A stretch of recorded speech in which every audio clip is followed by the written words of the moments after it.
ینګ کول چې کوم دی خاص کر ینګ ځوانان هغه په دې شي کې ډېر زیات مبتلا دي. د هغې وجه دا چې د مور پلار چې کومه نګراني ده په بچو باندې په هغې کمې راغلی دی. پلار چې کوم څه بهري او څه لکه مطلب د بچو چې کوم خیال ساتل دي هغه ډېر نه ساتل کېږي. ینګ نوجوانان دي واړه هلکان دي موږ سره هسپتال کې دي او څه دا نشه چې کومه ده ډېره زیاته عامه شوې ده. خاص کر آیس خبره به زه وکړم چې په هره ضلع کې په هره صوبه کې دا ډېر په تیزۍ سره روان ده او دا چې کوم دي د دې ځوانانو چې کوم د مستقبل ځوانان دي د وطن مستقبل به جوړېږي هغې ته ډېرې زیاتې مسلې په دې کې جوړېږي. مسلې خو ډېرې دي په دې ځکه دا خلک چې کوم دی ډېر خطرناک خلک دي چې کوم نشه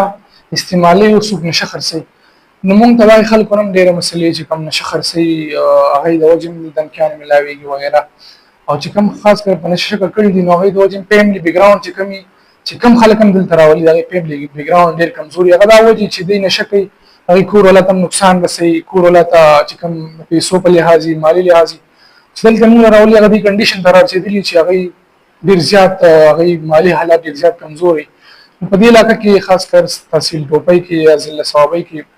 پکار دی خلک چې سماجي کارونه کوي دا د انسانیت خدمت دی د انسان زندگی بچکول دي پکار دی چې په دې باندې خلک ایکشن والي او د داسې خلکو د داسې ادارې سپورټ کې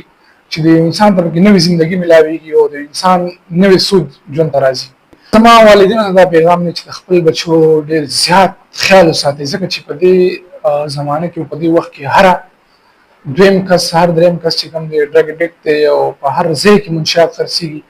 ستاسو بچي کور ته ناوخته راځي هغې نه تپوس کوئ ستاسو بچي چا سره ناسته پاسته کوي هغې نه تپوس کوئ. موږ چې کوم دلته پیشنټ راشي کم عمرې هغې نه موږ تپوس وکړو نو خاص کر د ملګرو نه دا شی سیوا کېږي یو ملګری نشه یي بل ملګری ورسره کېني هغې سره هغه هم نشه یي شي. نو پکار د مور پلار له چې په خپلو بچو باندې خیال وساتي او د خپلو بچو زندګي بچ کړي.